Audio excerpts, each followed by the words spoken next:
எப்போ பார்த்தாலும் அடிக்கிறது, கழுத்தை பிடிச்சி நெரிக்கிறது, சாலை போட்டு முறுக்கிறது என்னால்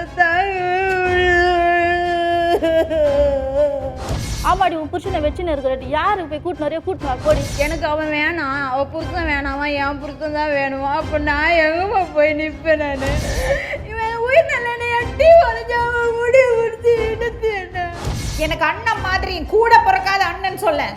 அது எப்படி மேடம் என் மண் இது ஆகல மேடம். நீங்கள் வணக்கம்.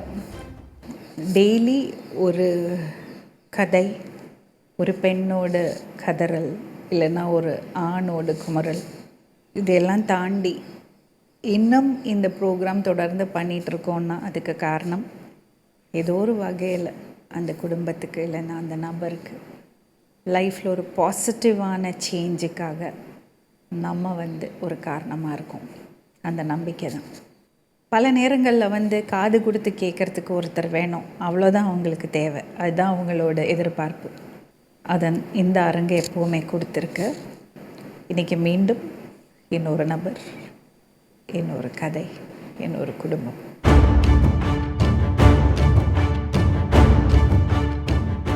வணக்கம்மா. ரொம்ப டயர்டாக இருக்கீங்க. வரும்போது கூட ஒரு பிரச்சனை. என்ன பிரச்சனை? வீட்டுக்காரர். அப்படியா? எவ்வளோ நாளாச்சு கல்யாணம் ஆகி? 23 வருஷம் ஆகுதுமா. லவ் மேரேஜாம்மா? ஆமாம். யாரெல்லாம் இருக்காங்க உங்கள் வீட்டில்? மாமியார் இருக்காங்க, அம்மா இருக்காங்க, என் பசங்க இருக்காங்க. உங்கள் பேருமா? பவுன் ரோஜா. பவன் ரோஜா. மாமியார், அம்மா, உங்கள் பசங்க. எவ்வளோ பசங்கம்மா உங்களுக்கு? 3 பசங்க. அதில் ஒரு பையன் இறந்துட்டான் 8 வயசில். மற்ற 2 பசங்களும்? 2வது பையனுக்கு 17 வயசு, பொண்ணுக்கு 14 வயசு ஆகுது. சரி அம்மா, பவன் ரோஜா, இது டிவி ப்ரோக்ராம், இது வெளியே தெரியும், நிறைய பேர் உங்களை பார்ப்பாங்க, உங்கள் பர்சனலான அந்தரங்கமான விஷயங்கள் எல்லாம் மற்றவங்க பார்ப்பாங்க. இதெல்லாம் உங்களுக்கு தெரியுமா? தெரியுமா, நான் பார்த்துருக்கேன். தெரிஞ்சே தான் வந்தீங்களா? ஆமாம்மா, எனக்கு வேறு வழி இல்லைம்மா. ஏன் அப்படி சொல்கிறீங்க? ஏன் கோர்ட்டுக்கு போகலாமே, இல்லைன்னா போலீஸ் ஸ்டேஷனுக்கு போகலாமே? அதுக்கெல்லாம் ஆளோட சப்போர்ட் வேணும். எனக்கு அப்படி யாரும் இல்லைம்மா. இப்போ இந்த டிவியில் வந்தாச்சுன்னா அதுக்கப்புறம் அதை வச்சு கிண்டல் பண்ணுவாங்க, மீம்ஸ் போடுவாங்க, அதெல்லாம் உங்களுக்கு பரவாயில்லையா? அதெல்லாம் பரவாயில்லம்மா. எனக்கு இதனால ஒரு நல்ல வழி கிடைக்குதுல்லம்மா. நான் அதை பற்றி எதை பற்றியும் கவலைப்படலம்மா. என்னோட வாழ்க்கை அந்த மாதிரி பிரச்சனையாக இருக்குதும்மா. எனக்கு ஒரு வழி தெரில. இதனால எனக்கு ஒரு நல்ல வழி கிடைக்கும் தான் நான் நம்பி வந்திருக்கேன். சரிம்மா, சொல்லுங்கள். நான் பிறந்தது பொன்னமராவதி, புதுக்கோட்டை. நான் 14 வயசில் எங்கள் மாமா வீட்டுக்கு வந்தேன். எங்கள் மாமா வீட்டுக்கு அங்கே இருந்தேன். மாமா தோட்டத்தில் வாட்ச்மேனாக இருந்தார். அவங்க வீட்டில் நான் இருந்தேன். அங்கே இருக்கும்போது எங்கள் வீட்டுக்கார் பக்கத்து தோட்டத்தில் வாட்ச்மேனாக இருந்தாங்க. அப்போ அவருக்கும் எனக்கும் பழக்கமாயிடுச்சு. என்ன வயசு? எனக்கு 16 வயசு. அப்போ கல்யாணம் பண்ணிவிட்டு நல்லா தான் வச்சுருந்தார், எந்த பிரச்சனையுமே கிடையாது. இப்போ 24 வருஷம் அது கல்யாணம் ஆகி இப்போ தான் இந்த 1 வருஷமாக தான் எனக்கு இந்த பிரச்சனையே. என்ன பிரச்சனை? அவர் ஒரு பொண்ணு கூட தொடர்பாக இருக்கார். அந்த பொண்ணோட வீட்டுக்காரும் எங்கள் வீட்டுக்காரும் 13 வருஷமாக வேலை செய்கிறாங்க. 13 வருஷமாக வேலை செய்யும்போது இந்த ஒரு 2 வருஷமாக அவங்க ஹோட்டலில் ஏதோ ப்ராப்ளம்னு சொல்லிட்டு செஞ்சவங்க 3 பேருமே நின்றுட்டாங்க வேலையை விட்டு. நின்றுட்டு 2 வருஷம் வீட்டில் இருந்தார்.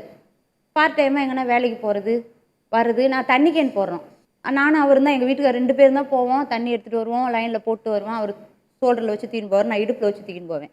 என் வீட்டுக்கார் கூட சேர்ந்து தூக்கின்னு போய் போட்டு நல்லா ஒரு 4-5 இடத்துல லைன் பிடிச்சி நல்லா போட்டுக்கிட்டு இருந்தோம்.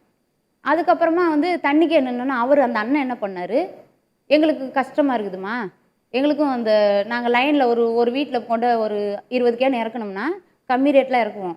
அந்த கம்மி ரேட்டில் இறக்கணும், அவங்க வச்சு கொஞ்சம் 10 ரூபா எக்ஸ்ட்ரா வச்சு அவங்க விற்பாங்க. அந்த மாதிரி அந்த அண்ணன் கேட்டார். சரி கொண்டே இறக்குங்க அப்படின்னு. இவர் தண்ணி எல்லா லைன்லேயும் போகிறது வர்றது, தண்ணியை கொண்டு இறக்குறது, கொஞ்ச நாள் நல்லா நார்மலாக போட்டுருந்தார். அதுக்கப்புறம் நைட்டில் 11 மணி ஆகும், 12 மணி ஆகும், வீட்டுக்கு வரமாட்டார். கம்பெனி 10:30 மணி 11 மணிக்கெல்லாம் மூடிடுவாங்க. கம்பெனி போகிறது கொஞ்சம் வீடு தான். ஏன் இவ்வளோ நேரம் ஆகுது அப்படின்னு சொல்லிட்டு நானும் யோசிச்சுட்டே இருந்தேன். ஒரு நாள் என்ன பண்ணேன், இவ்வளோ நேரம் ஆகுதே, ஏன் என்ன விஷயம், நீ தண்ணியை போட்டால் வீட்டுக்கு வரதானேன்னா, இல்லை அந்த அண்ணன் பேர் தமீம் பாஷா, அவன் கூப்பிட்டான், பீச்சில் உட்காந்துருக்கான், பேசின்னு இருந்தோம், வீட்டில் உட்காந்துருந்தோம் பேசியிருந்தோன்னு சொல்லுவார். ஒரு ஆம்பளையும் பேசும்போது நம்ம எதுவும் கேட்க முடியாதுல்லம்மா. அதுவும் 10 வருஷமாக கூட ஃப்ரெண்டாக அண்ணன் தம்பி மாதிரி இருக்கிறாங்க. அவர் எதுனா ஒரு பிரச்சனைனாலும் இவர்கிட்ட தான் சொல்லுவார். வீட்டு பிரச்சனை, இந்த மாதிரி கஷ்டமாக இருக்குது அப்படின்னா இவர்கிட்ட தான் சொல்லுவார். இவர் வந்து கொஞ்சம் அட்வைஸ் பண்ணுவார். இப்படி இருக்காதடா, அப்படி இரு, உனக்கு ஒரு பொன் குழந்தை இருக்குது, நீ இப்படி இரு அப்படின்ட்டு இவர் சொல்லுவார். அதனால இப்படி போகிறாங்களே ஒரு அண்ணன் தம்பி மாதிரி இருக்காங்களேன்னு சொல்லிட்டு நானும் விட்டுட்டேன். இது அந்த பொண்ணு என்ன பண்ணியிருக்காங்க, நிறைய கடன் வாங்கிட்டு இருக்கிறாங்க. அவங்க வீட்டுக்கார் வந்து வெளியிலலாம் கடன் வாங்கிட்டு இருக்கிறாரு. இந்த பொண்ணு வந்து அவங்க கூட பிறந்த தம்பி இருக்காரு, அவர் கல்யாணம்னு சொல்லிட்டு இந்த பொண்ணு வந்து 50,000 1,00,000 ரூபா வாங்கியிருக்கிறாங்க, கடன் வாங்கியிருக்கிறாங்க. இதில் எங்கள் வீட்டுக்கார் போவார், தண்ணி எடுத்து போய் போடுவார், வருவார். இந்த மாதிரி தான் இருந்தார். கொஞ்ச நாள் பொறுத்து திடீர்னு அந்த பொண்ணு அந்த தமிழ் பாஷாங்கிறோட அண்ணன் வந்து எங்கள் வீட்டுக்கார் தண்ணி எடுத்துகிட்டு போயிருக்காரு. போனவொன்னே என்ன பண்ணார், நீ வீட்டாண்ட வராத அப்படின்னு சொல்லியிருக்காரு.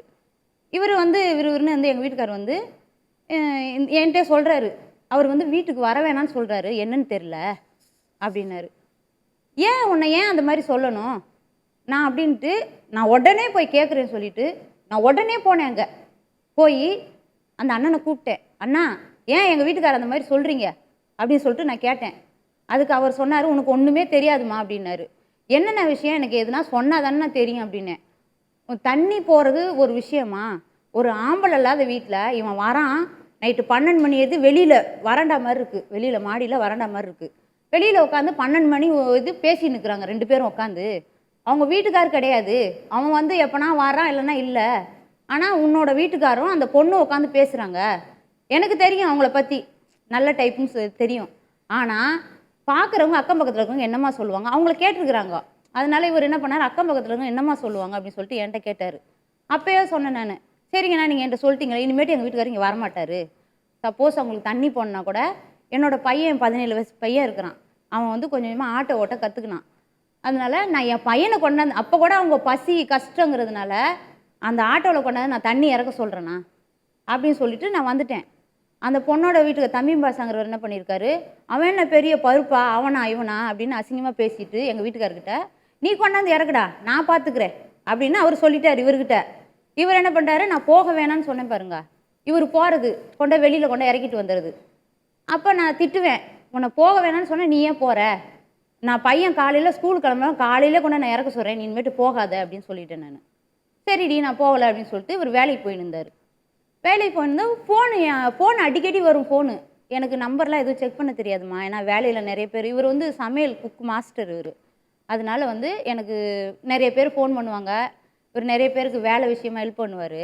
அதனால நான் என்ன பண்ணேன், சரி நம்பர் தெரியாதனால நானும் அமைதியாக இருந்துட்டேன். அப்புறம் திடீர்னு வந்து அவங்க வீட்டில் வந்து ஒரு பிரச்சனை ஆகிட்டு இருக்குது. என்னென்னா அந்த கடன் பிரச்சனை. இவ்வளோ நாள் அந்த பொண்ணு வாங்கின கடன்லாம் அவங்க வீட்டில் தெரியாமல் இருந்துட்டு கடன்காரங்க போய் நேராக வீட்டில் போய் கத்த ஆரம்பிச்சிருக்கிறாங்க. கத்துனோன்னே அவங்க என்ன பண்ணிட்டாங்க, இந்த மாதிரி கத்துனோன்னே இப்போ டக்குன்னு அவங்க வீட்டுக்காரர் என்ன பண்ணிட்டாரு, நான் வாங்கலை அப்படின்ட்டாரு. அதே மாதிரி அவங்க தம்பி என்ன பண்ணிட்டான், நான் வாங்கலை, நான் வாங்கினதெல்லாம் கொஞ்சம் கொஞ்சமாக கொடுத்துட்டேன் அப்படின்ட்டான். இந்த பொண்ணு என்ன பண்ணியிருக்குது, இப்போ 1,00,000 ரூபா வாங்கினா வட்டி கட்டணும். இந்த பொண்ணு வாங்கி வட்டி கட்டுறது, மீதியே இது செலவு பண்ணுறது, கொஞ்சம் கட்டுறது, திருப்பி என்ன பண்ணுறது, அவர் கொடுக்காத நேரத்தில் கடன்காரன் வந்து கேட்குறாங்கன்னு இன்னொரு இடத்துல போய் எக்ஸ்ட்ரா காசு வாங்குறது. எனக்கு எந்த கடன் இல்லை, நீங்கள் எனக்கு கொடுங்க அப்படின்னு சொல்லிட்டு கேட்குறது, வீட்டு கஷ்டமாக இருக்குன்னு. உடனே அவங்க கொடுக்க வேண்டியது, இந்த மாதிரி 2-3 இடத்துல மாற்றி மாற்றி வாங்கிட்டு இருக்குது. இது யாருக்குமே தெரியாது. இந்த கடன்காரங்க வந்து போயிட்டு பிரச்சனை பண்ணாங்க பாருங்க, அப்போ தான் தெரியும். அப்போ கூட அவங்களுக்குள்ள சண்டை நடந்திருக்கு, எனக்கு எதுவுமே தெரியாது. திடீர்னு ஒரு நைட்டு 11 மணி இருக்கும், ஒரு வீட்டில் இருந்தார். அந்த அண்ணன் ஃபோன் பண்ணி, என் குடும்பத்தையே கெடுத்துட்டடா, என் குடியே கெடுத்துட்ட நீ அப்படின்னாரு. நான் என்ன பண்ணேன், டக்குன்னு எனக்கு சவுண்டு கேட்டுச்சு. ஃபோனை வாங்கி, அண்ணா ஏன்னா அப்படி சொல்கிறீங்க, என்ன விஷயம், என்னண்ணா அப்படி பேசுறீங்கன்னா, அம்மா நீ என்னைக்கு இருந்தாலும் என் தங்கச்சிம்மா, நீ என் தங்கச்சிம்மா நீ அப்படின்னாரு. என்னென்னா விஷயம், எதுவுமே சொல்லாமல் தங்கச்சின்னா எனக்கு என்னென்னா தெரியும், நீங்கள் சொல்லுங்கண்ணா, எனக்கு விவரமாக சொல்லலாம், இப்போயே வரட்டா நான் வீட்டுக்கு அப்படின்னு கேட்டேன். இல்லைம்மா வேணாம், நீ என்னைக்கு இருந்தாலும் என் தங்கச்சிம்மா அப்படின்னாரு. சொல்லிவிட்டு அவர் வச்சுட்டாரு. எனக்கு ஒரு மாதிரியாக இருந்தது. மறுநாள் காலையில் ஏஞ்சி அவங்க வீட்டுக்கு போகிறேன். நான் போய் இவங்களுக்குள்ள பிரச்சனை வந்துட்டு இருக்குது. பிரச்சனை வந்து இந்த பொண்ணை வந்து அவங்க வீட்டாளுங்க வந்து கூட்டிகிட்டு போயிட்டுருக்குறாங்க. நான் அவங்க வீட்டுக்கு போனால் யாருமே இல்லை. அவங்க மாமியார், அந்த அந்த அண்ணன், அவங்களோட அண்ணன், இன்னொரு அவங்க இந்த பொண்ணோட தம்பி, 4 பேர் உட்காந்துருக்குறாங்க. 4 பேர் ஒன்றா, என்னென்னா விஷயம், என் புருஷன் மேலே தப்பு இருக்கா சொல்லுங்கள், எதாக இருந்தாலும் எனக்கு சொன்னால் தானே தெரியும் அப்படின்னு சொல்லிட்டு நான் கேட்டேன். அதெல்லாம் போலீஸில் சொல்லுவாங்கம்மா அப்படின்ட்டாங்க. சொல்லிட்டோன்னே சரி இந்த மாதிரி சொல்கிறாரு, அப்படின்னு சொல்லிட்டு நான் வீட்டுக்கு வந்துட்டேன். வீட்டுக்கு வந்ததுக்கப்புறம் பார்த்தாக்கா ஃபோன் மேலே ஃபோன் இந்த பொண்ணு பண்ணிக்கிட்டே இருந்திருக்கு. எனக்கு தெரியல. இவர் வேலையிலேருந்து வந்துட்டு 11 மணி 12 மணிக்கு ரோட்டில் நின்று ஃபோன் பேசிகிட்டே இருப்பார். நீ ஏன் இந்த மாதிரி நைட்டில் இப்படி நடந்துக்கிட்டு ஃபோன் பேசிகிட்டு இருக்க, அந்த மாதிரி பேச மாட்டியா அப்படின்னு திட்டோன்னா கட் பண்ணிட்டு வந்துடுவார். அதுக்கப்புறம் திடீர்னு என்ன பண்ணார், இந்த வேலை செஞ்சுட்டு இருந்தார் பாருங்க, அங்கே நின்றுட்டு ஒரு இடம் வேலைக்கு போனார். வேறு இடம் ரொம்ப தூரமாக இருக்குது, டைம் செட் ஆகணும், வேறு இடத்துக்கு வேலைக்கு போனார். பார்க்குறேன் எப்படி இருக்குன்னு பார்க்குறேன், வேலைக்கு போய் பார்க்குறேன் அப்படின்னாரு. சரிப்பா போப்பா அப்படின்னு சொல்லி அனுப்பிச்சி விட்டேன். அதுக்கப்புறம் பார்த்தா நைட்டில் வீட்டுக்கு வரதில்ல. ஹோட்டலில் வேலை இருக்குது, பார்ட்டி ஆர்டர் இருக்குது, ஆனால் நிறுத்திட்டாங்க அப்படிம்பாரு. வீட்டுக்கு வருவார் ஓடிடுவார், வீட்டுக்கு வருவார் ஓடிடுவார். நீ ஏன் அப்படி பண்ணுற அப்படின்னா, இல்லை வேலை இருக்குது அப்படின்னாரு. வேலை இருக்கணும்னா சரி ஹோட்டலில் தானே வேலை இருக்கும் போல், அதனால் ரூம் இருக்குது தங்கிக்கிறாரு போல் நினச்சேன். நார்மலாக இருக்க டயத்தில் வேலை விட்டால் வீட்டுக்கு வரதில்லை. 5 மணிக்கு வேலை விட்டுருவாங்க ஈவினிங். எப்போ கண்டுபிடிச்சிங்க இந்த பிரச்சனை? அதாம்மா 5 ஃபோன் எப்போ பார்த்தாலும் எங்கேஜாகவே இருக்கும். நான் ஃபோன் போட்டுகிட்டே இருப்பேன், அவர் அட்டன் பண்ணவே மாட்டார், ஃபோனே அட்டன் பண்ண மாட்டார். அதுக்கப்புறம் என்ன பண்ணேன், திடீர்னு இன்னொருத்தர் அவங்க கூட வேலை செய்கிறாங்க பார்த்தீங்களா, அவங்களாண்ட அவர் தான், அவருக்கு மேலே மெயின் அவர் தான். அவர்கிட்ட நான் வந்து கேட்டேன், என்னென்னா எங்கள் வீட்டுக்காரர் எப்போ பார்த்தாலும் ஃபோன் எடுக்க மாட்டேன், அவன் எப்போ பார்த்தாலும் ஃபோன் பின்னால் தூக்கின்னு போய் ஃபோன் பேசிகிட்டே இருக்கிறாம்மா, வேலையே ஒழுங்காக செய்கிறதில்ல அப்படின்னாரு. என்னென்னா அப்படி சொல்கிறீங்க அப்படின்னா, உங்கள் வேலை எத்தனை மணிக்கு விடுறாங்க எனக்கு சொல்லுங்க அப்படின்னு. அவனுக்கு 5 மணிக்கு விட்டுருவாங்கம்மா, அது கூட ஒழுங்காக செய்ய மாட்டான், அப்படி இப்படி செஞ்சுட்டு தூக்கி போட்டு போயிடுவாம்மா. ஆனால் வீட்டுக்கு வர்றது 8:30 மணி 9 மணி. அங்கேருந்து மகாபலிபுரத்தில் வேலை, மகாபலிபுரத்துக்கு என்னாண்ட வேலை, அங்கேருந்து எங்கள் வீட்டுக்கு நான் வந்து கோவலம் 1/2 ஹவரில் வந்துடலாம் வேலையை விட்டா. ஆனால் அவர் வர்றது 5 மணிக்கு விட்டா 5:30 மணிக்கு வந்தால் 6 மணியே வைங்க. ஆனால் 8:30 சொந்த வீட்டில் தான் இருக்கீங்களா? ஆமாம்மா, சொந்த வீடு, எங்கள் மாமியார் வீடு தான். இது மாதிரி வரமாட்டார். சரி வரலன்னு நான் சொன்னேன் அவராண்ட, ஆனால் ஒரு நாளைக்கு நீங்கள் வேலை விடுற டயத்தை எனக்கு அவர் ஃபோனை கொடுங்க, இல்லைன்னா அது எனக்கு அவர் வேலை விட்டோன்னு சொல்லுங்க அப்படின்னு சொன்னேன். சரிம்மா நான் சொல்கிறேன் அப்படின்னு சொல்லிட்டு அவர் விட்டுட்டார். அதுக்கப்புறமா நான் ஈவினிங்கில் வந்து இந்த தண்ணி கேன் போடுறாருல்லம்மா, கேன்லாம் வாங்க போனேன் பாருங்க. கேன்லாம் வாங்க போனால் ஒரு எங்கள் வீட்டுக்கு வர வழியில் 3 தெரு 4 தெரு சந்தாக இருக்குது. அதில் ஒரு தெரு வண்டி எப்போவுமே இருளோனே கிடக்கும். ஒரு லாட்ஜ் இருக்குது, அந்த தெருவில் நார்மலானவங்க யாருமே போக மாட்டாங்க, அந்த சைடு பயந்துட்டு ஒரு மாதிரியா இருக்குன்னு சொல்லிட்டு போக மாட்டாங்க. ஆனால் இவர் ஸ்கூட்டியை அங்கேருந்து ஸ்கூட்டியில் வந்து அங்கே நிறுத்திட்டு, இந்த பொண்ணு வேலையிலேருந்து வருது பாருங்க, இவர் வேலையை விட்டு அந்த அம்மா கேளம்பாக்கம் சைடு வேலை செய்வாங்கன்னா அங்கேருந்து இங்கே கூப்பிட்டு வருது, கூட்டியாந்து அங்கே விட்டுட்டு அங்கே நின்று பேசிட்டு வீட்டுக்கு வர்றது, பைக்கில் கூப்பிட்டு வருவாராம். இதை கூட நான் பார்த்ததே இல்லை. எப்போ கண்டுபிடிச்சிங்க? அதான் அந்த கேன் வாங்க போனேன் பாருங்க, அப்போ அதான் பார்த்தேன் நான். அப்போ கூட இந்த பொண்ணு முன்னால் வந்துருச்சு, இவர் பின்னால் வர்றாரு.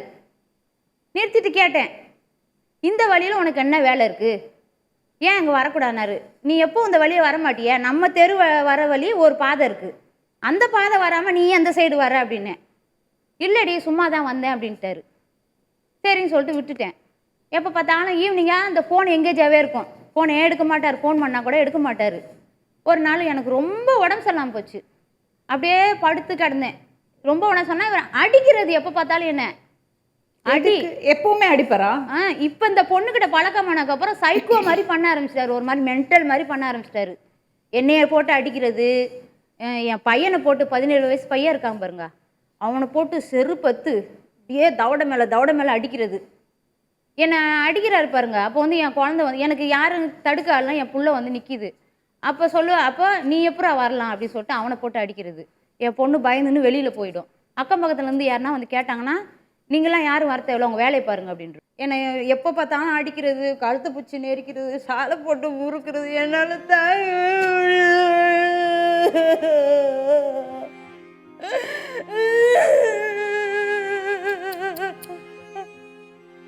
எனக்கு இவரை விட்டால் வேறு யாருமே இல்லைம்மா. எனக்கு நான் மதம் விட்டு கல்யாணம், நான் வந்து முஸ்லீம் பொண்ணு, ஒரு இந்து. லவ் மேரேஜ் பண்ண எனக்கு யாருமே கேட்கறதுக்கு சப்போர்ட்டே இல்லைம்மா. எனக்கு எங்கள் அப்பாவும் கிடையாது, அம்மா மனநிலை சரியில்லாமல் என் கூட இருக்காங்க. மாமியார் வயசானவங்க இடுப்பு உடஞ்சு போய் கீழே வீட்டில் உட்காந்துருக்காங்க, அவங்கள கூட என்ன எதுனே கேட்குறது கிடையாது.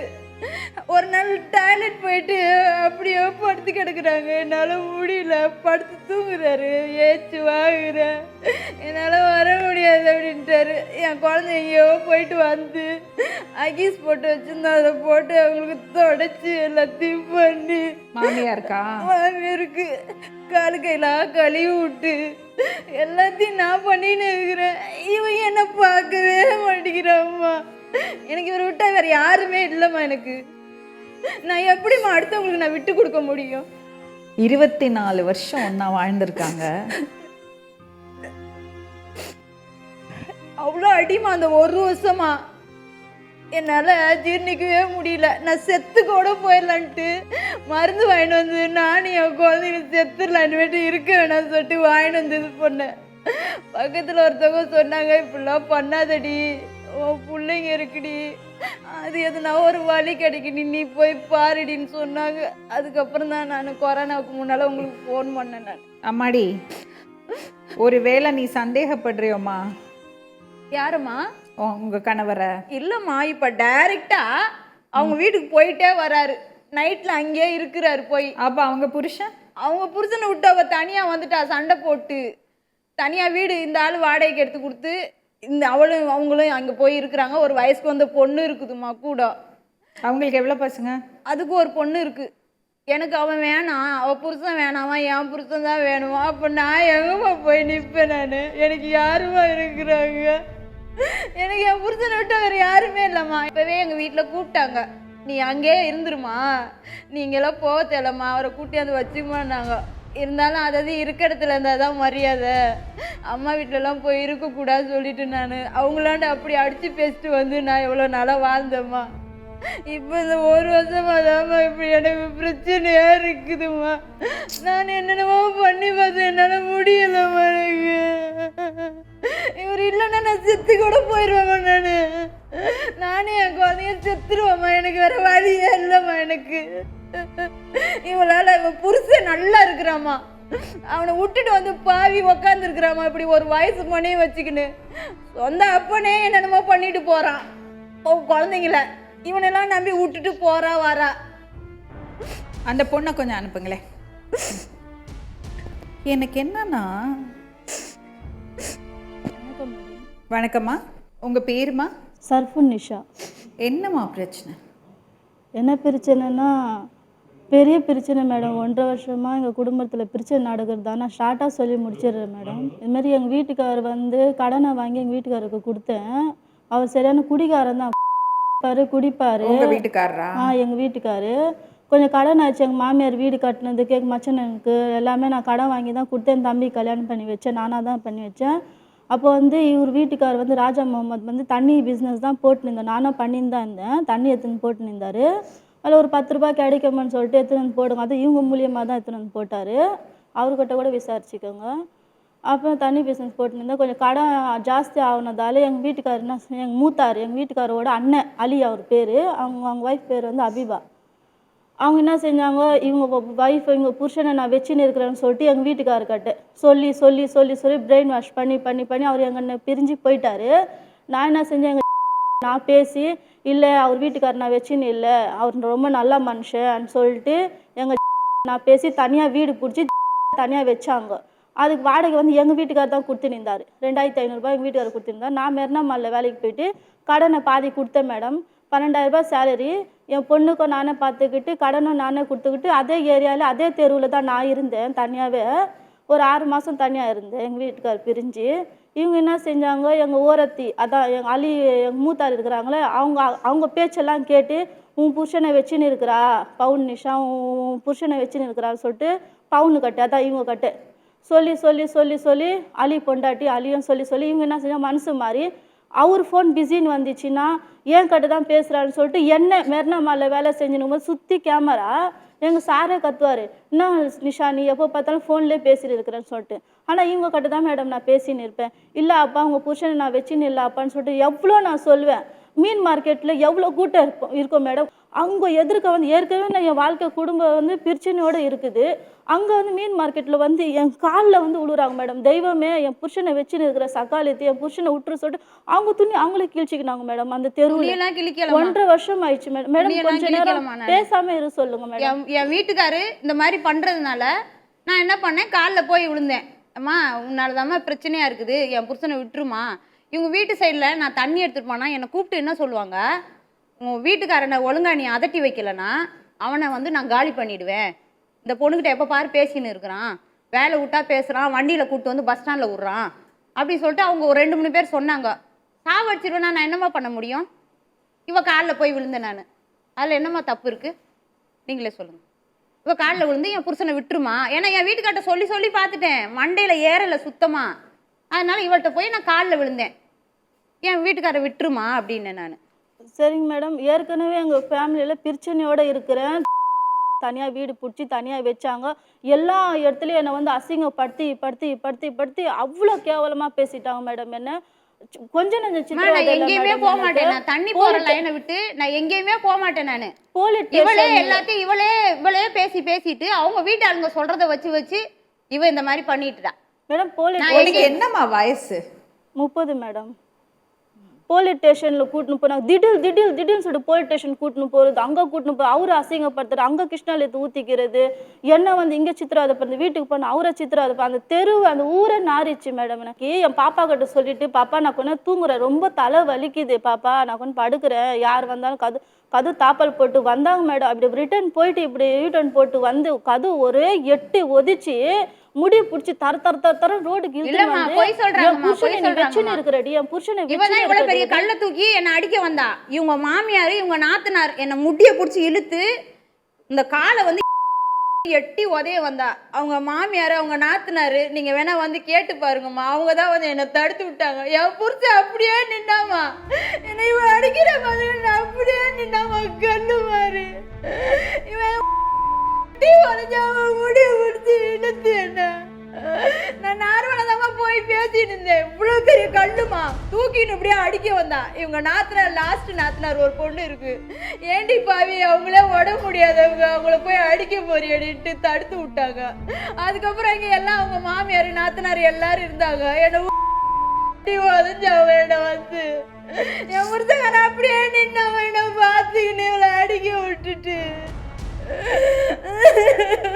சரிங்களா மேடம். வீட்டில் வந்து அவ்வளோ அராஜகம் பண்ணாங்க மேடம். ஹவுஸ் ஓனர் வந்து என் ஓரத்துக்கிட்ட போய் சொல்லியிருக்கிறாங்க, இதுமாதிரி பவுன் ரோஜா வந்து நிஷா கிட்ட வந்து சண்டை போட்டாங்கன்னு சொல்லிட்டு உடனே எங்கள் ஓரத்தி ஓடி வந்து இவங்க கையும் என் கையும் பிடிச்சிக்கிட்டு நடு ரோட்டில் நிற்க வச்சிட்டாங்க. இந்த அவங்க 2 பொம்பளைங்க இங்கே சண்டை போட்டுங்கன்னு சொல்லிட்டு ரோடை இப்படி காட்டுறாங்க. எவ்வளோ ஜனம் மேடம், குப்பை தாளங்க எங்கள் தெரு எல்லாமே கூடி நின்று இருக்கிறாங்க. என் புருஷன் நீ வச்சுன்னு சொல்லிட்டு அவ்வளோ டென்ஷன் படுத்துனாங்க மேடம். நிஷா ஒரே விஷயம் சொல்லுங்க, உங்க 2 பேருக்கு தொடர்பே இல்லையா? இல்லை மேடம், ஃபர்ஸ்ட் தொடர்பு இல்லை மேடம். ஃபர்ஸ்ட் செகண்ட் எல்லாம் இருக்கட்டும், இப்போ இருக்குது மேடம். அது எப்படி வரும்? இல்லை மேடம், அதுதான் மேடம் நான் சொல்கிறேன். எத்தனை வருஷமா உங்களுக்கு அவரை தெரியும்? அவர் வந்து நான் அந்த ஊருக்கு எப்போ வந்து நான் அப்போத்துலேருந்து தெரியும். அப்போ அண்ணன் மாதிரி இருக்கிறது கூட எப்படி தொடர்பு வரும்? எல்லாமே இவங்க தான் மேடம் உருவாக்கும். அவங்க சொன்னா நீங்க ஏன் அந்த தொடர்பு வச்சுக்கிறீங்க? அது மாதிரி பண்ணிட்டாங்க மேடம். அவங்க என்ன பண்ணாங்க? வச்சுன்னு ஊர் ஃபுல்லா பப்ளிசிட்டி பண்ணி எதுவுமே அசிங்கப்படுத்தி வேலைக்கு வீட்டுக்கே வர்றது இல்லம்மா. அவரு வேலை விட்டா நான் சொல்றேன் நம்ம வீட்டுக்கே வரல, நான் அடிக்கிறதுமா போட்டு இவ்வளால நான் என்ன கேட்டா கூட அடிக்கிறது கேட்கல மென்டல் மாதிரி பண்றாமா. ஒரு நிமிஷம் கொஞ்சம் பொறுமையா இருங்க. நீங்க அவரு கூட கூப்பிட்டு கேட்டுங்க மேடம். அன்னைக்கு என்ன செஞ்சாங்க ரோட்ல அவ்வளவு நிஷா, நீ என்ன வேணா சொல்லுமா. சொல்லுங்க மேடம். உனக்கு புருஷன் இருக்கான், உனக்கு ஒரு பொன் குழந்தை இருக்குல்ல? இல்ல மேடம், என் புருஷன் இல்ல மேடம். எனக்கு நான் அவர்கிட்ட டைவர்ஸ்க்கு அப்ளை பண்ணிட்டேன் மேடம். நான் ஏன் இன்னும் 1.5 மாசத்துல டைவர்ஸ். எத்தனை வருஷம் ஒண்ணா வாழ்ந்தீங்க? யார் மேடம்? என் வீட்டுக்காரு கூட 15 வருஷமா வரும். அது எப்படி டக்குன்னு இப்படி தூக்கி போட்டீங்க? இல்லை மேடம், அவர் தான் மேடம் எனக்கு கடன்கார கடன்கார இங்கே இருக்கிற அவளை என்ன வேணாலும் பண்ணிக்கோங்க, எனக்கு தேவையில்லை அவன்னு சொல்லிட்டு துரத்தி அமுச்சிட்டாங்க. அதனால எனக்கு அந்த புருஷன் எனக்கு தேவையில்லைன்னு சொல்லிட்டு தான் இவர் மேலே பள்ளி பண்ணேன். அடுத்த ஆம்பளை என் ஃபியூச்சருக்கு வரக்கூடாது, இவரோட முடிஞ்சுன்னு. அதுவும் இவங்களா தான் உருவாக்குனாங்க மேடம். அந்த டைமில் தான் நான் சொன்னதான் மேடம், ஆமாடி இப்படி தான் சொன்னேன், வாடிப்படி தான் சொன்னேன் மேடம். தப்பின்னு தான் மன்னிச்சிடுங்க, நான் மன்னிப்புக்கே நான் சொன்னேன். ஆமாடி உன் புருஷனை வச்சுன்னு இருக்கிற யாருக்கு போய் கூட்டினு போடி கூட்டின்னு போயிட்டு போலீஸுக்கு கூட்டின்னு போயிட்டு எல்லாமே கூட்டின்னு போயிட்டு என்னை சித்திராத பண்ணிட்டாங்க. என் பொண்ணோட ஃபியூச்சரே வேஸ்ட் ஆயிடுச்சு மேடம். எங்க போனா கூட ஸ்டேஷன்ல போயிட்டு நான் ஏன் கம்ப்ளைண்ட் கொடுத்தேன்னா, நான் இவ்வளோ வீட்டில் போய் கேட்டேன் பாருங்க. கேட்டுட்டு அவங்க மாமியார்லாம் என்ன பண்ணியிருக்காங்க, நீ அமைதியாக வீட்டில் எங்கேயும் போகக்கூடாங்க. மறுநாள் காலைல என் வீட்டுக்கு வந்து நான் தூங்குறேன், என்னை வந்து வீட்டில் வந்து அடிக்க வந்தேன்னா அவர் என்ன பண்ணாரு, கையை வச்சு என் வீட்டுக்காரர் தான் தடுத்துட்டு இவன் வந்து உட்காந்து நான் போக மாட்டேன், எனக்கு இவன் தான் வேணும் இவன் தான் வேணும்னு. அப்படி பண்ணியாமா? இல்லை மேடம், அதுதான் சொல்கிறேன் மேடம். அதுக்கப்புறம் என்ன செஞ்சேன் நான் சொன்னேன், ஆமாடி உன் புருஷன் நான் வச்சுன்னு இருக்கிறேன், என்ன பண்ண முடியும், போய் பண்ணிக்க, யாருக்கிட்ட சொல்ல முடியும், போய் சொல்லிக்கோன்னு சொல்லிட்டு நான் சொன்னேன் மேடம். அதுக்கப்புறம் எப்படி நீ வச்சுன்னு இருப்ப, இப்போ வாயில உண்மையை ஒத்துக்கிறியான்னு சொல்லிட்டு, ஆமா ஒத்துக்கினேன், நான் அடிச்சுதான் மேடம், நான் செஞ்சு தப்பு நான் ஒத்துக்கிறேன், நான் அடிச்சேன், நான் முடி பிடிச்சி நான் அடிச்சுதான் மேடம். ஆனா அவங்க வந்து நானும் பொண்ணு தான் அவங்களும் பொண்ணு தான், நான் அடிக்கல மேடம், முடி பிடிச்சி நான் அடிச்சதான். அதுக்கு வந்து எவ்வளவு நடந்தாலும் உங்களுக்கு புத்தியே வராதா? ஒரு குடும்பத்தோட வாழ்ந்துட்டு இருக்காருல்ல அவரு, அவதான் அறிவு கெட்டுத்தனமா சந்தேகப்பட்டா. நீங்க என்னோட அண்ணன் மாதிரி நல்லா சொல்லி இருக்கணும். அப்ப என்னோட லைஃப் மேடம், என்னோட லைஃப் இப்ப மட்டும் லைஃப் ரொம்ப நல்லா இருக்கா? வேற ஆம்பளை என் வாழ்க்கையில என்ட்ரி ஆவான மாட்டானா மேடம்? அவனை கொஞ்ச நேரம் வச்சு இந்த என்ன வச்சுக்கோ என்ன கல்யாணம் பண்ணி வேற ஆம்பளை வர மாட்டானா? சரி நிஷா, நான் ஒரு விஷயம் இவ்வளவு அசிங்கம் ஆயிடுச்சேனே மேடம். ஒரே நிமிஷம் நான் கேட்கறதுக்கு மட்டும் பதில் சொல்லு. இப்ப நீ அவ சொன்னதெல்லாம் கரெக்ட்னு ப்ரூவ் பண்ணிட்டல, அதுக்கு என்ன சொல்ற பதில்? அண்ணன் மாதிரி பாத்துட்டு இருக்கிறது ஒரு மனுஷனை நீ எப்படி புருஷனா ஏத்துக்க முடியும்? அதுதான் இருமா எப்படி முடியும்? எத்தனை பெண்களை நான் பார்த்துருக்கேன் தெரியுமா, இப்படி பொண்டாட்டி வந்து சந்தேகப்படுறா, அதனால தான் இப்படி ஆச்சு. ஒரு சிலருக்கு அதை ஹேண்டில் பண்ண தெரியும், ஒரு சிலருக்கு அதை ஹேண்டில் பண்ண தெரியாது. நீ என்ன பண்ணியிருக்கணும்? நீ சொல்றது நியாயமான விஷயம். கடன் வாங்கினவங்களுக்கு முன்னாடி உன்னை விட்டு கொடுத்து உன்னை அவங்கள்ட்டேருந்து காப்பாற்றாத ஒரு புருஷன், உனக்கு சப்போர்ட் பண்ணாத ஒரு புருஷன், நீ வேண்டாம் சொன்னது நான் உன்னை சப்போர்ட் பண்ணுறேன். ஆனால் அவ சந்தேகப்பட்டிருந்தா அது அவளோட இயலாய்மை, அவளுக்கு பயம், அவளுக்கு வேற யாரும் கிடையாது. வீட்டில் வந்து எனக்கு சொல்லியிருந்தா இல்லை பரவாயில்ல மேடம், என் புருஷன் இருக்கிறாங்க, என் மாமியார் எல்லாரும் எதிர்க்கும் வச்சுன்னு இருக்கிறா சொன்னா அந்த டைம் எனக்கு இதுதான் மேடம் சொல்ல தோணுச்சு, அது உண்மை ஆக்கணும்னு தோணுச்சு மேடம் எனக்கு. அது எப்படிமா தோணும்? அதுக்கப்புறம் அது எப்படிமா தோணும்? நான் சொல்றேன் கேளு. ஒரு பெண்ணா என்ன தோணும்? ஒருத்தரை பத்தி தப்பான ஒரு வார்த்தை, இத பாருமா, ஒழுக்கமா வாழறதுவங்க ஒழுக்கத்தை விடக்கூடாது. என்ன வேணா சொல்லிட்டு போ, அதுக்குன்னு அவங்க சொன்ன பொய்ய நீ உண்மையாக்குவியா? மேடம் நான் வந்து ஒரு பொம்பளை பிள்ளை வச்சு இந்த அது கெட்ட பேரோட அந்த ஊர்ல எப்படி மேடம் நான் வாழ முடியும்? நாளைக்கு நான் வேலைக்கு போயிட்டு வந்தாட அவனை தான் நீ பாத்துட்டு வரேன்னு சொல்லுவாங்க மேடம். இப்ப மட்டும் என்ன, அவனை தான் வச்சுன்னு இருக்கிறேன்னு சொல்லுவாங்க. ஏன் அந்த ஆளை ராஜா முகமது பக்கத்துல நிக்க வச்சு என்னோட அண்ணன் சொல்ல, எனக்கு அண்ணன் மாதிரி கூட பிறக்காத அண்ணன் சொல்ல, அது எப்படி மேடம் இது ஆகல மேடம், நீங்க ஏத்துக்க முடியல மேடம், அப்படி பண்ணிட்டாங்க மேடம் என்ன. அதுதான் பிரச்சனை. அது மாதிரி பண்ணிட்டாங்க ஃபியூச்சரை வந்து அது மாதிரி எங்கேயோ ஒரு இடத்துல அந்த இல்லனா என் வீட்டுக்காரர் கூட நான் தனியா இருந்து 1 வருஷம் 5 வருஷம் கழிச்சு கூட நான் பாருங்க, இந்த கதையை நான் நம்ப மாட்டேன். ஏன்னா இல்ல ஒருத்தரை பத்தி தப்பா பேசினாங்கிறதுக்காக அவர் வந்து எனக்கு கணவன் மாதிரின்னு சொன்னா அது நிச்சயமா இப்போ மனசுல ஏதோ ஒரு தப்பான எண்ணம் இருந்திருக்கு. ஃபர்ஸ்ட்ல இல்ல மேடம், அப்ப ஆரம்பிச்சுதான் மேடம் சொன்னதுனால ஒரு அண்ணன் மாதிரி. இப்போ ஹஸ்பண்டோட ஃப்ரெண்டுனா அண்ணன் மாதிரி இருக்கிறதுவங்களை சந்தேகப்பட்டா அந்த உறவு மாறுமா? அந்த உறவு எப்படி மாறும்? மாறக்கூடாது. நிஷா, நான் மறுபடியும் சொல்றேன், நீ விருப்பப்பட்டு இங்க வந்து உட்கார்ந்துருக்க, நான் உன்னை கட்டாயப்படுத்தலை. நாவலூரில் வேலை செஞ்சுருக்கேன் மேடம், வீட்டு வேலைக்கு தான் மேடம் போகிறேன், நான் 15,000 ரூபாய் சேலரி வாங்குறேன், வீட்டு வேலைக்கு தான் போகிறேன். இவங்க என்ன சொன்னாங்க, ஃபஸ்ட்டு நானும் ராஜாவும் போயிட்டோம் நாகூர் தர்காவுக்கு போயிட்டோம், கூட்டின்னு போயிட்டாரு அவரு, வீட்டில் இவ்வளோ பிரச்சனை வருதுன்னு சொல்லிட்டு. வீட்டில் பிரச்சனை வந்தா உன்னையமா கூட்டிட்டு போறாரு? இல்லை மேடம், இது என்னமா கதையா இருக்கு? இன்னொரு புருஷன் குழந்தை இருக்கு, சரி புருஷன் வேண்டான்னு வச்சுட்டா ஓகே, அவருக்கு மனைவி 2 குழந்தைகள் இருக்குல்ல, அது எப்படிமா போவ ராஜா முகமது கூட? ஒரு நிமிஷம் மேடம், அவங்க கூட்டிட்டு போயிட்டாரு மேடம். அது எப்படி நீ போவ? அவங்க என்ன செஞ்சாங்க, அழுது கூப்பிட்டாங்க மேடம் என்ன. இல்லம்மா, நான் ஒத்துக்கவே மாட்டேன் நிஷா, நான் இந்த விஷயத்துல மட்டும் நான் ஒத்துக்கவே மாட்டேன். மேடம் ஒரு நிமிஷம், இவங்க என்ன செஞ்சாங்க, ஃபோன் பண்ணி சர்புனை கூட்டிட்டு வந்துரு, நாங்க 2 பேரும் கல்யாணம் பண்ணி வைக்கிறோம், என்னால தான் உன் வாழ்க்கை போச்சு வந்துருன்னு சொல்லிட்டு வக்கீல வச்சு பேசினாங்க மேடம். சரின்னு சொல்லிட்டு வக்கீல பேசினாங்க, சர்புன் நிஷா நீ வந்துரு, நான் இருக்கிறேன் கூட, நான் டைவர்ஸ் வாங்கிட்டு நான் கல்யாணம் பண்ணி வச்சிருக்கேன், பவுன் ரோஜா ஒத்துக்கினாங்க. யாருக்கு டைவர்ஸ் வாங்குறாங்க? எனக்கு எங்க வீட்டுக்காருக்கு டைவர்ஸ் வாங்கி சொல்லிட்டு இவங்க தான் வீடு பார்த்தாங்க மேடம். நான் வந்து நீங்க எல்லாம் 2020ல தான் இருக்கீங்களா? ஒரு புருஷனுக்கு 2 பொண்டாட்டி வாழ முடியுமா? அப்படி அறிவு இருக்கா கொஞ்சமாவது? பொண்டாட்டி சொன்னாங்களா கல்யாணம் பண்ணி வைக்கிறேன்னு? நான் எப்படிமா? ஏமா ஒரு நிமிஷம், ஏமா நீ வந்து ரொம்ப தைரியமான பொண்ணா தெரியற, நீ சம்பாதிக்கிறேன்னு சொல்ற, எதுக்கு இப்படி ஒரு உறவு உனக்கு? பொண்டாட்டி சொன்னாங்கிறதுக்காக சந்தேகப்பட்டாங்கிறதுக்காக இது வரைக்கும் அவங்க பொய் தானே மேடம் சொல்லின்னு இருக்கிறாங்க. அந்த பொய்யை நீ பொய்னு ப்ரூவ் பண்ணோம்ல, அதை விட்டுட்டு அது உண்மைன்னு நீயே ப்ரூவ் பண்ணிட்ட. ஆனா அந்த பொண்ணோட நிலைமையை பாருங்க. லவ் பண்ணி கல்யாணம் பண்ணி 2-3 புள்ள பெற்று இத்தனை வருஷம் நல்லது கெட்டது எல்லாம் கணவர் கூட 24 வருஷம். அப்ப ஏன் வாழ்க்கை வேஸ்ட் ஆகாம அப்ப நான் என்ன மேடம் பண்றது சொல்லுங்க. நீ என்ன வேணா சொல்லு, புருஷனோட ஃப்ரெண்டை எப்படி நீ கணவரா ஏத்துக்கலாம், அது என்ன காரணம் வேணா சொல்லு. அம்மா இவ சொல்றா, நீ நீ இப்படியே அமைதியா இல்ல, நான் உன்னை கூட்டிட்டு எங்கேயாவது போயிடுவேன். 1 மாசம் தேடுவியா, 2 மாசம் தேடுவியா, 6 மாசம் தேடுவியா, அதுக்கப்புறம் என்ன பண்ணுவேன்? உனக்கு யாரு கேட்கறா? ஒரே ஒரு விஷயம் நிஷா, நான் உங்ககிட்ட ஒரே ஒரு கேள்வி கேட்கிறேன். இதே நீ அவங்க உட்கார்ந்து இருக்கிற இடத்துல யோசிச்சு பாரு.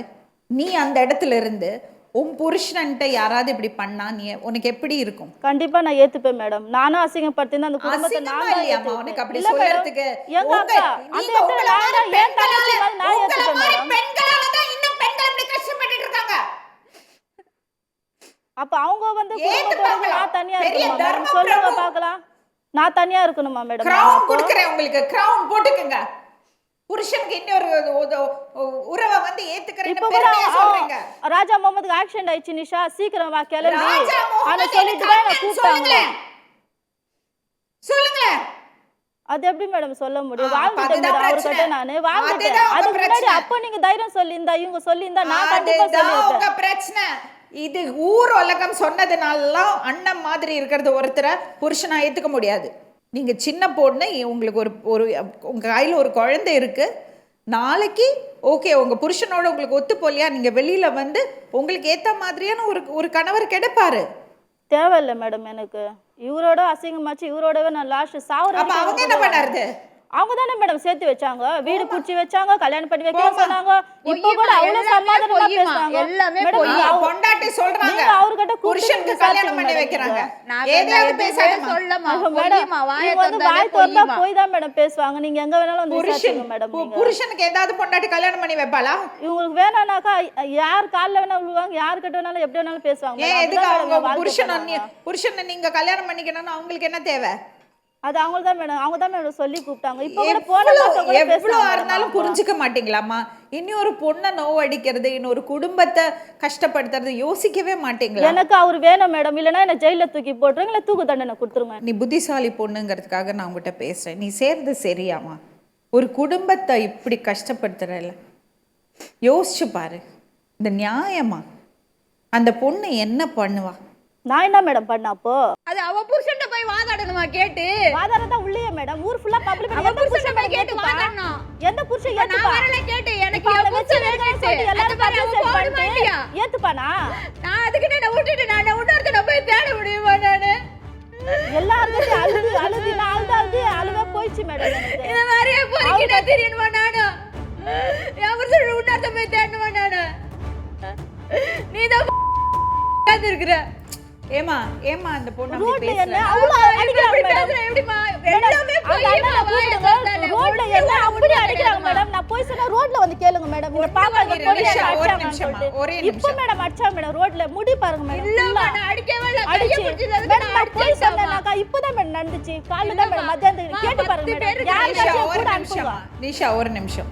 அம்மாடி சொல்லுங்க, கொஞ்சம் புரிஞ்சுக்கோ. அவளையே இப்படி தப்பா பேசுற? இல்லம்மா நான் 10 பேர் நிக்கிறேன்மா. வாமா நான் கையை பிடிச்சதுக்காக நான் அடிச்சேன்னு சொல்லிட்டேம்மா. இப்படிதான் என் மேல அவாடுமா பொய்ய சொல்லி சொல்லி என் புருஷனோட பேசுறாடா. மிஸ்டர் தமிழ். எஸ் மேடம் சொல்லுங்க மேடம். நான் லக்ஷ்மி ராமகிருஷ்ணன் பேசுறேன்ப்பா. சொல்லுங்க மேடம். உங்க வைஃப் இங்க வந்திருக்காங்க. சரிங்க மேடம். ராஜா முகமதோட வைஃபும் வந்திருக்காங்க. சரிங்க மேடம். உங்க நிஷா என்ன சொல்றாங்கன்னா, நீங்க எல்லாரும் சேர்ந்து அவளை தேவையில்லாம சந்தேகப்பட்டு அவளை இந்த மாதிரியான ஒரு விஷயத்த பண்ணறதுக்கு தூண்டி விட்டீங்க, அவங்கள தள்ளினீங்க, அந்த இடத்துக்கு தள்ளி விட்டீங்க. அவள் கடன் பிரச்சனையெல்லாம் வந்து நிற்கும்போது நீங்கள் ஒரு ஹஸ்பண்டாக அவளுக்கு சப்போர்ட்டிவாகவும் இருக்கல, நீங்கள் பொறுப்பும் எடுத்துக்கலன்னு அவள் சொல்கிறா. இல்லை மேடம், இது வந்து கிட்டத்தட்ட ஒரு 2 இயர்ஸாக போயிட்டு இருக்கு. என்னப்பா? இந்த பிரச்சனை 2 இயர்ஸாக போயிட்டு இருக்கு மேடம். இது சரி 2 இயர்ஸாக போயிட்டு இருக்கு. கடன் பிரச்சனை வரும்போது கூட நான் வந்து எனக்கு தெரியாமல் தகவல் வாங்கி அதுக்கப்புறம் ஏகப்பட்ட ப்ராப்ளம் போய் கூட அந்த படத்தை நான் வந்து பொறுப்பேற்கன்னு நான் சொல்லிட்டேன். அதுக்கப்புறம் இந்த பிரச்சனை இஷ்யூ வந்து வெளியே கொஞ்சம் கொஞ்சமா அதிகமாகும் போது தான் தெரியுது இது வேற மாதிரி பிரச்சனை போயிட்டு இருக்கு அப்படின்னு. சரிங்களா, வேற மாதிரி பிரச்சனை போயிட்டு இருக்குன்னு சொல்லிட்டு அதுக்கப்புறம் தான் தெரியுது. எதுவுமே இத்தனை வருஷம் 19 வருஷம் கூட சேர்ந்து வாழ்ந்துட்டு ஒரு விஷயம் கூட தெரியாம வந்து எல்லாமே எனக்கு மறைமுகமா நடக்கும் போது நான் சப்போர்ட்டும் பண்ண முடியாது. அவங்க அப்பா அம்மா கூப்பிட்டு அவங்க அப்பா அம்மா முறையா சொல்லி அனுப்பிச்சு அவங்க கூட. இல்ல எனக்கு என்ன தெரியும்னா தமீம் 2 பிரச்சனை சொல்றீங்க. ஒண்ணு வந்து கடன் வாங்கின பிரச்சனை. கடன் மட்டும் இல்ல மேடம், அது இல்லாம வேற மாதிரி பிரச்சனை கூட போயிருக்கு மேடம். சரி, கடன் வாங்கின பிரச்சனை உங்களுக்கு தெரியாம அவங்க செலவு பண்ணாங்க சொல்றீங்களா? ஆமா மேடம், எனக்கு சுத்தமா எனக்கு தெரியாது எது கடன் வாங்கணும் மேடம். நான் மாசம் வருமானம் நான் சம்பாதிக்கிறேன், கரெக்டா கொடுக்குறேன், விட்டு வந்து இது போதுன்ற இருக்கும்போது நான் எது கடன் வாங்க சொல்ல போறேன், அவங்க எது கடன் வாங்கணும்? அப்போ உங்களுக்கு தெரியாம தான் பண்ணியிருக்காங்க. எதுவுமே எனக்கு தெரியாது. நீங்களும் ராஜா முகமதும் ரொம்ப நாள் நண்பர்கள் இல்லையா? ஆமா மேடம். எப்படி இப்படி ஒரு சந்தேகம் வந்தது உங்களுக்கு? அது எனக்கே வந்து ஒண்ணுமே புரியல மேடம். நட்பா பழகி பழகி பழகி நம்புறதே வேஸ்ட்ன்ற மாதிரி நானே ஒரு பெரிய முடிவுக்கு நானே ஒரு முட்டாள் தானே பண்ணிட்டேன். நண்பனை வீட்டுக்குள்ள சேர்த்தாவே இந்த மாதிரி ஒரு பிரச்சனை வரும் எனக்கு தெரியாது. இது நிஜமாவே நடந்ததா இல்ல நீங்க வெறும் சந்தேகம் மட்டும்தான்? நான் வந்து இது கடன் பிரச்சனை அப்புறம் கூட என்ன ஆச்சு, நான் தனியா மனசு கொஞ்சம் கஷ்டமா இருக்குன்னு சொல்லிட்டு அதுக்கப்புறம் போலீஸ் ஸ்டேஷன்லாம் போய் அதுக்கப்புறம் அவங்க சமாதானம் பண்ணி விட்டாங்க. மார்க்கெட் ஸ்டேஷன்ல அவங்க போனாங்க. போயினதுக்கு அப்புறம் அவங்க சமாதானம் பண்ணி விட்டதுக்கு அப்புறம் கூட நான் தனியா வீட வாடகை எடுத்து வச்சு இருந்தேன். அதுக்கப்புறம் இவங்க என்ன பண்றது, அவங்க கிட்ட பேசுறது கொள்றது, அது இல்லாம ரீசனா ஒரு 6 மந்த்துக்கு முன்னாடி வந்து அவங்க கூடயே போயிட்டாங்க ஒரு 10 நாளைக்கு. நான் ஸ்டேஷன்ல ரிப்போர்ட்டும் கொடுத்துருந்தேன் காணவில்லைன்னு சொல்லிட்டு. அதுக்கப்புறம் கூட வந்ததுக்கு அப்புறம் கூட என்ன பண்ணிருக்காங்க, நீ இல்லைன்னா சித்திரன்னு சொல்லிட்டு அவங்க வீட்டாண்டே போயிட்டு அவனை கட்டி பிடிச்சிக்கிட்டு எல்லாம் பண்ணிக்கிட்டு பக்கத்துல கிணத்துல போய் விழுவ போய் ஊரும் அதெல்லாம் பார்த்து வந்து ரொம்ப அசிங்கப்பட்டு என் மனசு சுத்தமா தெரியல. அதுக்கப்புறம் நான் என்ன பண்ண ஃபர்தரா என்ன பண்ண முடியும், சரி வாழ விருப்பம் நம்ம அவங்க ஊர்ல போய் டிவோர்ஸ் அப்ளை பண்ணலாம்னு சொல்லிட்டு அவங்க ஊராண்ட போயிட்டு அவங்ககிட்ட கேட்டேன். 1 மாசம் டைம் கொடுத்தாங்க. அதுக்கப்புறம் கொரோனா பிரச்சனை வந்துருச்சு. நிஷா என்ன சொல்றாங்கன்னா, எனக்கு அவர் மேல எந்த விதமான ஒரு ஈடுபாடும் இருக்கல, எல்லாரும் சேர்ந்து சந்தேகப்பட்டு என்னை இந்த மாதிரி ஒரு இடத்துக்கு தள்ளி விட்டுட்டாங்கன்னு சொல்றாங்க. இல்ல மேடம், அந்த மாதிரிலாம் இல்ல மேடம். அவங்க வந்து சந்தேகப்படுற மாதிரி நடந்துக்கல. முக்காவாசி அவன் பண்ணது எல்லாமே பாத்தீங்கன்னா அவங்க கூட சேர்ந்து வாழணும்னு ஆசைப்படுறான். அது இல்லாம ஊர் மக்கள்கிட்டயே வந்து அவனை கல்யாணம் பண்ணி வைன்னு சொல்லியிருக்காங்க. என்னுடைய குழந்தைக்கு சேர்த்து வச்சு 15 நகையும் இல்லை மேடம், பணம் சேர்த்து அந்த பணமும் இல்லை மேடம். உங்க குழந்தைக்கு சேர்த்து வச்ச நகையெல்லாம் எங்க போச்சு? பணம் போனா போதும் மேடம். இருக்கிற கொஞ்சம் கொஞ்சம் மானமாவும் எடுக்காம இருக்கல மேடம். பணம் போனா போதும் மேடம், பணம் சம்பாதிச்சிக்கலாம் மேடம். இருக்கிற கொஞ்சம் கொஞ்சம் மானமாவது இருக்கணும்ல மேடம். 19 வருஷமா கூட இருந்துட்டு இன்னைக்கு இந்த மாதிரி ஒரு புத்தி போகும்போது எப்படி மேடம் சொல்லுங்க மேடம்? அது ஏன் அப்படி ஆச்சுன்னு ஏதாவது யோசிச்சு பாத்தீங்களா? எங்க தவறு நடந்தது தம்பி? தவறு வந்து இப்போ என்ன வேணா நம்ம வந்து இப்போ ஒரு நட்புன்ற முறையில வந்து ஒன்னா வேலை செஞ்சுட்டு இருந்தோம், வீட்டுக்கு கூட்டு வரோம். அவனுடைய புத்தி எப்படி போயிருக்கு, இவளுடைய புத்தி எப்படி மேடம் போயிருக்கு? அண்ணன் சொல்லிட்டு பழகிட்டு இந்த மாதிரி வந்து ஒரு சீப்பான விஷயம் பண்ணும் போது மனசு 1 வருஷம் 2 வருஷம் தான் பரவாயில்ல மேடம். 19 வருஷம் வாழ்ந்துட்டேன் மேடம் கூட. நான் இன்னைக்கு ஒரு நாளுக்கும் சந்தேகப்பட்டதே இல்லை மேடம். அவளை இன்னைக்கு அவங்க அம்மாவே என் எதிர்க்க சொல்றாங்க, நான் அவங்க 2 பேர் தப்பா இருந்தது நான் கண்ணெல்லாம் பார்த்தேன். ஊர்லயே அவங்க சொன்னாங்க. அவங்க ஊர்ல பஞ்சாயத்து வைக்கும் போது பஞ்சாயத்து அவங்க சொல்லிட்டு போனாங்க, இது மாதிரி அவங்க 2 பேர் தப்பா இருந்தாங்க, என் மருமனுக்கு சொன்னா கஷ்டப்படுவான், மனசு சின்ன பையன் கஷ்டப்படுவான்னு சொல்லிட்டு சொல்றாங்க. எனக்கு பேசும்போது அதான் வருது. ஒரு நிமிஷம் தம்பி. நிஷா கேக்குறியாமா அவர் சொல்லறத? கேட்டுதான் மேடம். என்ன பதில் சொல்ல முடியும் உன்னால? எல்லாமே போய் மேடம். எல்லாமே போய்யா? பாதி போய் பாதி உண்மை மேடம். அது என்ன அம்மா வந்து சொன்னதுன்னா அந்த இவங்க கூட்டின்னு போயிட்டு அம்மா பிரெயின் வாஷ் பண்ணி உன் பொண்ணுக்கு நல்லா வாழ்க்கை தரேன். இல்ல மேடம், நான் வேலை செய்யும் போது அவங்க அம்மா வந்து அவங்க உடம்பு சரியில்லைன்னு சொல்லிட்டு நான் தான் மேடம் என் வீட்டுல வச்சிருந்தேன் மேடம் ஒரு 2 மாசம். இல்ல மேடம், அவங்க அம்மா என் வீட்டுல வச்சிட்டு இருக்கும் போது தான் நான் வேலைக்கு போகும்போது இந்த மாதிரி நடந்துன்னு சொல்லிட்டு அவங்க சொன்னாங்க மேடம் என்கிட்ட. இல்ல மேடம், நான் கூட்டின்னு போயிட்டு வீட்டுல பிரெயின் வாஷ் பண்ணி கடன் எல்லாம் ராஜா முகமது மேல பழிய போடு, நல்லா வாழ்க்கை நான் தரேன், ஃபர்ஸ்ட் மாதிரி நல்லபடியா வாழலாம், உன் பொண்ணுக்காக நீ ஒரு விஷயத்துல நான் வந்து இவ்வளவு நாள் வாழும் போது ஏதாவது நீ இப்படி தப்பு பண்ணி கேட்டுப்பாங்க கேளுங்க மேடம். கிடையாது மேடம். பெத்த தாய் யாராவது பொண்ணை பத்தி சொல்லுவாங்களா மேடம்? எங்க ஊர்ல வந்து சொல்லிட்டு போனாங்க மேடம். அவங்க அம்மா நான் கூப்பிட்டு வந்ததுக்கு அவங்க அம்மா ஊர்ல வந்து சொல்லிட்டு போனாங்க மேடம், இது மாதிரி அவங்க தப்பா இருந்து நான் பார்த்தேன் கண்ணால அப்படின்ட்டு. என்ன சாதிக்க போறீங்க நிஷா இந்த மாதிரி பண்ணிட்டு? நீங்க வந்து நீங்க எல்லாரும் பொய்ய சொல்றாங்கன்னு நீங்க சொல்ல, உங்க மனசாட்சிட்டேருந்து நீங்க தப்பிக்க முடியுமா? தமீம் அவ்வளோ தெளிவா பேசுறாரு. நல்ல ஒரு வாழ்க்கையை நீ கெடுத்துக்கிட்டியம்மா. பேசும்போது நல்லா தான் மேடம் பேசுவாங்க. அவர் ரொம்ப தெளிவா பேசுறாரு. வாழ்ந்து பார்த்தா நல்லா வாங்கிட்டாங்களா காசு, கடனை வாங்கி கொடுத்து இப்போ நல்லா தான் மேடம் பேசுவாங்க. அதான் வாழ்க்கை நடுவில் வந்துச்சு இல்ல, எல்லாம் பழிய மேல போட்டு நல்லா தான் மேடம் எல்லாருமே பேசுவாங்க. அது எப்படிமா 19 வருஷம் உங்க கூட வாழ்ந்திருக்காரு, அவருக்கு வேற பொண்டாட்டி கொஞ்சம் விஷத்தை கலந்து கொடுத்துடலாம், இவங்களும் சரி அவரும் சரி. இல்ல 19 வருஷம் உங்க கூட வாழ்ந்திருக்காரு. இந்த 19 அதான் வருஷம் வாழ்ந்து என்ன மேடம் பிரயோஜனம்? நடுவுல விட்டு போயிட்டாரு. ஒரே வச்சுன்னு நிமிஷம். இந்த 19 வருஷத்துல வேற எந்த பிரச்சனையும் இருக்குல்ல உங்களுக்கு? வேற எந்த பிரச்சனை கேட்டு பாருங்க மேடம். எந்த பிரச்சனையும் இருக்கலாம். கிடையாது. அப்ப எப்படிமா இவங்களதான் திடீர்னு ஒருத்தர் இவங்களதான் விடுவாரு? உருவாக்குனாங்க அலி அவங்க அண்ணன். உன் பொண்டாட்டி தண்ணிக்காரனை வச்சுன்னுக்குறான், பொண்டாட்டி தண்ணிக்கார தான் இவங்களும் தான். ஆமா என் புருஷனை வச்சுன்னு இருக்கிறான்னு சொன்னா நாங்க 2 பேரும் என்ன மேடம் பண்ண முடியும்? அது நீ ப்ரூவ் பண்ணோம் அது தப்புன்னு. அது எப்படி மேடம் ப்ரூவ் பண்றது? எனக்கு தைரியம் இல்ல மேடம். எனக்கு அப்ப இதுக்கு மட்டும் தைரியம் இருக்கு. அந்த அளவுக்கு பண்ணிட்டாங்க மேடம் எனக்கு. இதுக்கு மட்டும் அப்ப தைரியம் நானும் இருக்கு. ஒரு ஆம்பளை தொண்டையில சொல்லுங்க தம்பி. மேடம் நான் தனியா இருக்கணும். சொல்லுங்க தம்பி. இல்ல மேடம், இது அவங்க ராஜா முகமது மனைவி வந்திருக்காங்க மேடம். ஆமா. அவங்களும் என்கிட்ட என் வீட்டாண்ட வந்து சண்டை போடும் போது அவங்கள போட்டு அவங்க எதிர்க்க அவ அடிக்கிறா. யாரு? அந்த தப்பா எடுத்துக்காதீங்க மேடம். அவன் இருக்கான்ல ராஜா முகமது இருக்கான்ல, அவன் பொண்டாட்டியும் என் மனைவியும் சண்டை போடும் போது அவன் நல்ல ஒரு ஆம்பளையா இருந்தா அவன் பொண்டாட்டி சப்போர்ட் பண்ணா இல்ல என் பொண்டாட்டி சப்போர்ட் பண்ணுவான் மேடம். சொல்ற நைட்டு ஃபுல்லா ரைட்டு ரோடனை தாங்க முடியல மேடம். அவங்க சொல்றாங்க என்கிட்ட போன்ல டெய்லி போன்ல பேசுறாங்க, டெய்லி அங்க போறாங்க, பைக் எங்கேயும் கூட்டு போறாங்க, பைக்ல கூட்டுன்னு ஊருக்காரனே அடிச்சிருக்காங்க மேடம். 2 பேரும் ஒன்னா அப்படி என்ன அவன் என்ன மேடம் வயசாகுது? என்ன மேடம் வயசாகுது? ஒரு நட்புன்னு சேர்த்து வீட்டுல சேர்த்ததுக்கு அவன் நன்றி கடை பண்ணிட்டு போயிட்டாங்க. ராஜா முகமது வர சொல்லுங்க.